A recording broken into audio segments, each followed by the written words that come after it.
Let's reveal some of the best proven alternatives to statins, cholesterol-lowering medications, and how you can safely use them to lower your cholesterol if you are actually worried.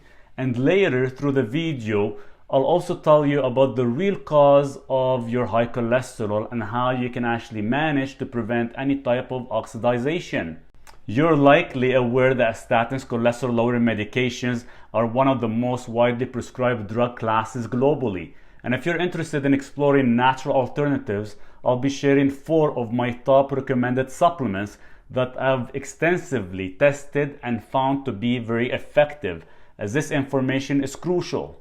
Bergamot is citrus fruit that can lower LDL cholesterol by 30%, triglycerides by 25%, and raise HDL cholesterol by 10%, and total cholesterol reduction by 20%. Average changes is between 2 to 12 weeks before you will notice a difference with your blood work. Dose range from 500 to 2000 milligrams per day and cycle every 90 days for 5 days off, and then reintroduce at a maintenance level of 500 to 1000 milligrams. Now, some of the minor side effects could happen is a slight of a stomach discomfort and lower blood sugar, which is corrected with proper dose. Next on the list is berberine, extracted from plants. Reduces absorption of fats from food and helps burn stored fat. Can be actually combined with statins if you like. Also lowers blood sugar and blood pressure. After multiple blood testing, I've noticed LDL reduction was between 10 to 12%, triglycerides 15 to 25%, and a 5% increase in HDL lipids. Dose range from 500 to 2500 milligrams per day, split between 2 meals and cycled off for 5 days every 45 days. I started experiencing some gut discomfort. Third is red yeast rice. Rice fermented with yeast. Contains 8 monocolins, have shown to lower LDL by 30%, triglycerides by 25%, increase HDL by 10%, and total cholesterol reduction by 25%.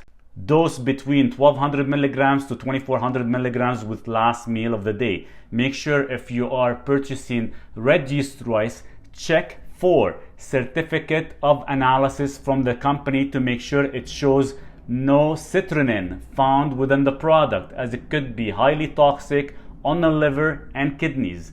Rare side effects, but could experience some digestion and easy bruising within your thighs.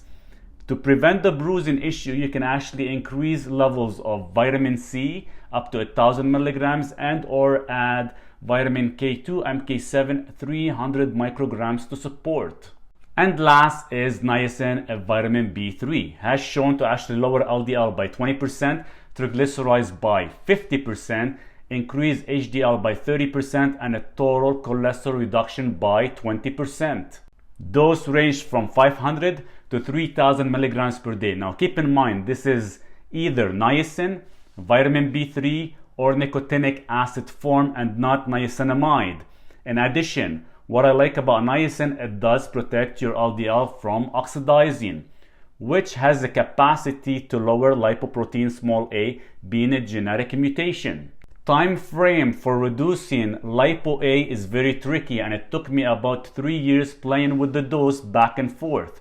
Niacin's half-life in the body is about 45 minutes after being absorbed. So I took 500 milligrams every 2 hours, reaching on some days between 3000 milligrams to 9000 milligrams for 6 months straight, and lipo A reduced from being in the upper 425 down to 90. Currently, my last test is shown to be 74 millimolars per liter, and consuming niacin at 250 milligrams every 2 hours, reaching up to 1750 milligrams daily. Now you are probably aware that I love niacin, and it does in fact reduce oxidized LDL levels by about 15 to 30%.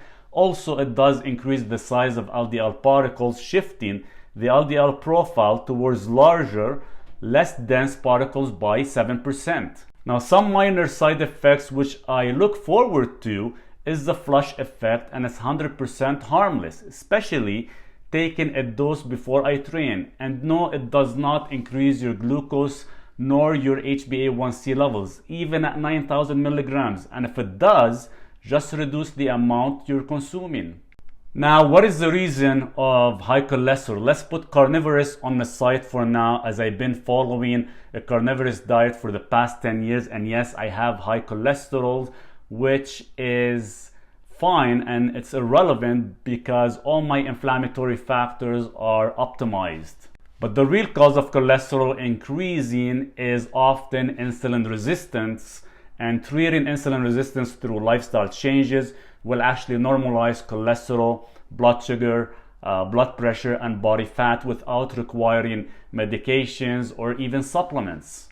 Lifestyle factors such as lack of physical activity, excessive consumption of alcohol, heavily processed food, smoking or exposed to secondhand smoke, stress and anxiety, medical conditions such as obesity and being overweight, metabolic syndrome, type 2 diabetes, PCOS, underactive thyroid, chronic kidney disease, liver disease, and certain types of cancer. Genetic factors which are rare, such as lipo(a) being high, roughly hits about 33% of the population, especially lots of Middle Easterns. Dietary and environmental factors such as high intake of sugars, saturated fats, and trans fats. I'm talking overconsumption of these foods, and of course exposure to environmental pollutants and toxins. And my final words and a quick recap: you don't have to use all 4 supplements. At least 2 would be plenty enough. So 1, bergamot, dose range is 500 to 2000 milligrams per day. Number 2, berberine, dose range 500 to 2500 milligrams per day. Number 3, you have red yeast rice, dose range is 1200 to 2400 milligrams per day. And 4, niacin, or known as vitamin B3, dose range is 500 to 3000 milligrams per day. Overall, the information provided presents natural alternatives that may be very effective for managing cholesterol, while emphasizing the importance of addressing the root causes through comprehensive lifestyle modifications. Now, in addition, there are way better testing than just to check your cholesterol levels.